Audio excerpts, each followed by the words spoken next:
دوستوں politics and international relations میں خوشامدید۔ میں ہوں ذکی الرحمان وڑائچ اور آج ہم جاننے کی کوشش کریں گے ویڈیو گیمز ایک آرٹ ہیں یا نہیں۔ دوستوں ویڈیو گیمز ایک آرٹ ہیں، جی ہاں، امریکن سپریم کورٹ کے 2011 میں دیے گئے فیصلے کے مطابق ویڈیو گیمز آرٹ کی کیٹیگریز میں آتی ہیں اور ان کو بھی وہی تحفظ حاصل ہے جو دیگر آرٹس کی کتابوں یعنی شاعری اور کامکس وغیرہ کو فرسٹ امینڈمنٹ کے تحت حاصل ہے۔ دوستوں قصہ کچھ یوں ہے کہ 2011 میں امریکی ریاست کا یہ کیس سپریم کورٹ میں زیر سماعت تھا کہ بعض گیمز ایسی ہیں کہ ان کو کھیل کر بچوں میں تشدد کے رجحانات پیدا ہوتے ہیں، اسی لیے ان کو بین کیا جانا چاہیے۔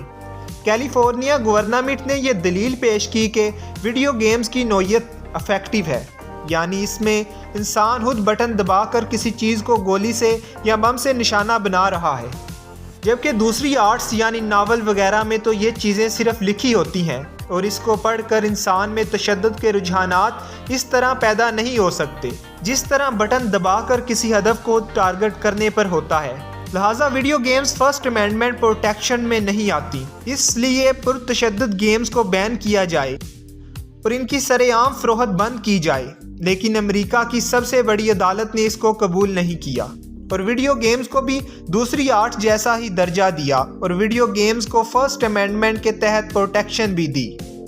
دوستو اگر ہم اس بارے میں بات کریں کہ یہ پوزیٹیو اپروچ ہے یا نیگیٹو اپروچ، ہر انسان جب وہ زندگی کی مصروفیات سے تھک جاتا ہے تو یہ انسان کی ریکوائرمنٹ ہے کہ اسے تفریح کا موقع ملنا چاہیے۔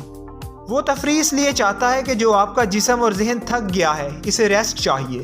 دوستو اب سے کچھ عرصہ پہلے جب لوگوں کو تفریح کی ضرورت ہوتی تھی تو وہ پلے گراؤنڈ میں چلے جاتے تھے، وہ پارکس میں چلے جاتے تھے، جم، سوئمنگ پول اور اپنے دوستوں سے ملنے چلے جایا کرتے تھے اور بچوں کی کمپیٹیٹیو سپورٹ ہوتی تھی۔ مثلا بیڈمنٹن کھیل رہے ہیں تو آپ کے سامنے کسی سے مقابلہ ہوتا ہے، فٹ بال کھیل رہے ہیں تو ایک ٹیم کا دوسری ٹیم کے ساتھ مقابلہ ہوتا ہے، آپ کرکٹ کھیل رہے ہیں تو آپ کے سامنے جو باؤلر ہے اس سے آپ کا مقابلہ ہے۔ یہ کمپیٹیٹیو سپورٹ آپ کو ایک ایکسرسائز پرووائڈ کرتی ہے، دوسرا آپ کے ذہن کو ریلیکس کرتی ہے اور آپ کے ایموشنز کی ایک طرف سے آؤٹ لیٹ ہو جاتی ہے۔ دوستو بدقسمتی سے پچھلے 10 سے 15 سال سے ہماری سوسائٹی میں ایسی تبدیلی آئی ہے کہ تفریح، پلے گراؤنڈ، جم، باغبانی، سیر و تفریح دوستوں سے ملنے کی بجائے اسکرین کے ساتھ چپک کر رہنے سے اٹیچ ہو گئی ہے۔ دوستو اس کی بہت سی وجوہات ہیں۔ ایک وجہ تو یہ ہے کہ ٹیکنالوجی کی نئی ڈیولپمنٹ ہوئی ہے، پہلے تو اس طرح کی ویڈیو گیمز تھی ہی نہیں۔ دوسری بڑی وجہ والدین کے پاس بچوں کے لیے وقت نہیں ہے اور اس کی وجہ اکانومی کی دوڑ ہے۔ زندگی سمپلیسٹی سے کمپلیکیٹڈ ہو گئی ہے، برانڈ سٹیٹس کے چکر میں گھر کے تمام افراد کو کام کرنا پڑتا ہے۔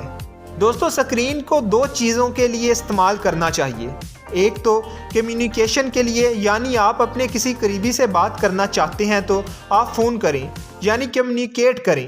نمبر 2 انفارمیشن کے لیے، آپ سافٹ ویئر ڈیولپ کرنا چاہتے ہیں، کسی میڈیسن کے بارے میں جاننا چاہتے ہیں، آپ نے لکھا معلومات مل گئی۔ لیکن اسکرین کو انٹرٹینمنٹ کے لیے استعمال کرنا بہت خطرناک ہے اور انفارچونیٹلی ہم اسکرین کو استعمال کرتے ہیں انٹرٹینمنٹ کے لیے۔ انٹرٹینمنٹ کے لیے play ground, swimming pools, games, دوستوں کے ساتھ گھومنا پھرنا اور تفریحی مقامات پر جانا، اور ایک بہت زبردست انٹرٹینمنٹ گارڈننگ ہے۔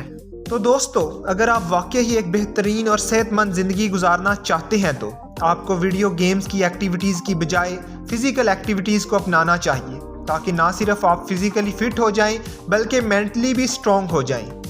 دوستو اب تک کے لیے اتنا ہی۔ اگر ابھی تک آپ نے ہمارے چینل کو سبسکرائب نہیں کیا تو اسے سبسکرائب کریں اور بیل آئیکن کا بٹن ضرور دبا دیں تاکہ نئی آنے والی ہر انفارمیٹیو ویڈیو آپ کو مل سکے۔ اللہ حافظ۔